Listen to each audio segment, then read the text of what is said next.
18 centimes de réduction par litre dès le 1er avril au lieu des 15 annoncés. Dans cette station ce matin, la nouvelle ne réjouit pas plus que ça les automobilistes. C'est pas énorme quoi. C'est toujours ça de prix évidemment, mais c'est évidemment pas suffisant quoi. Pour cette cliente, l'économie ne sera plus de 5,80 € mais 7 € sur son plein. Sachant que mon plein avant il faisait 50 €, là je suis à 83. 7 € sur l'augmentation, ça va pas changer grand chose. Moi c'est toujours ça de prix. Le gouvernement a finalement pris en compte les taxes dans ses calculs. Ce sera donc 18 centimes de moins en métropole où la TVA est la plus élevée. 17 centimes en Corse et 15 centimes de rabais dans les départements et régions d'outre-mer qui n'appliquent aucune taxe sur les carburants. Autre changement, ne vous attendez pas à voir la réduction sur votre ticket de caisse comme prévu. Elle sera finalement intégrée dans les prix affichés. Et voici pourquoi. L'État versera la remise dès demain aux centrales d'achat en amont de la chaîne. Ce sont elles qui répercuteront les baisses de prix aux stations-service. La plupart s'approvisionnent sous 4 à 5 jours et devraient donc être prêtes pour vendredi prochain. Mais toutes les stations proposeront-elles la réduction? Ce pompiste vendéen en doute, il a peu de clients et ses cuves sont encore bien remplies. Il ne peut donc pas acheter tout de suite le carburant à prix cassé des fournisseurs. Moi, au jour d'aujourd'hui, j'ai acheté mon gazole il y a une semaine. C'est vrai que je ne pourrais pas répercuter, avoir une baisse de 15 centimes directement. L'État prévoit de verser à ces stations peu fréquentées 3 000 € d'avance de trésorerie. Elles devraient ainsi vous proposer la remise comme prévu avant de passer leur commande de carburants habituels.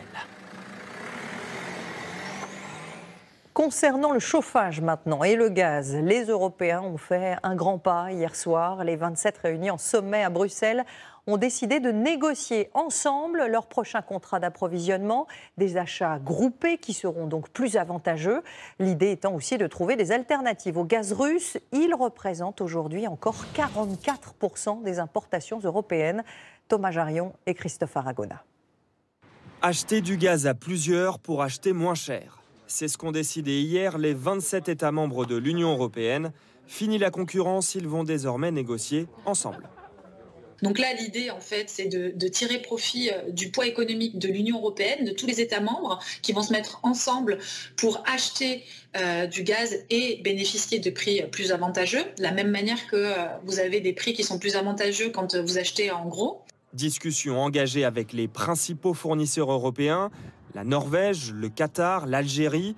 Quant aux États-Unis, un accord a déjà été trouvé, accord annoncé hier à Bruxelles par la patronne de l'Europe et par le président américain. Nous voulons, en tant qu'Européens, nous diversifier loin de la Russie, vers des fournisseurs en qui nous avons confiance, en nos amis et ceux qui sont fiables. Joe Biden veut aider l'Europe, dit-il, à réduire sa dépendance au gaz russe. Comment? Regardez cette carte. Aujourd'hui, la Russie nous fournit 150 milliards de mètres cubes de gaz par an. D'ici la fin de l'année, les États-Unis s'engagent à augmenter progressivement leurs exportations vers l'Europe pour atteindre, en 2030, 50 milliards de mètres cubes par an. Cela peut permettre d'acheter moins de gaz russe, mais pas de s'en passer totalement. D'autant qu'importer du gaz américain coûte beaucoup plus cher. Il faut le liquéfier, le transporter sur d'immenses méthaniers, puis le régazéifier dans des usines comme celle-ci. Autre problème, ces infrastructures sont déjà saturées, difficile donc d'augmenter considérablement cette source d'approvisionnement.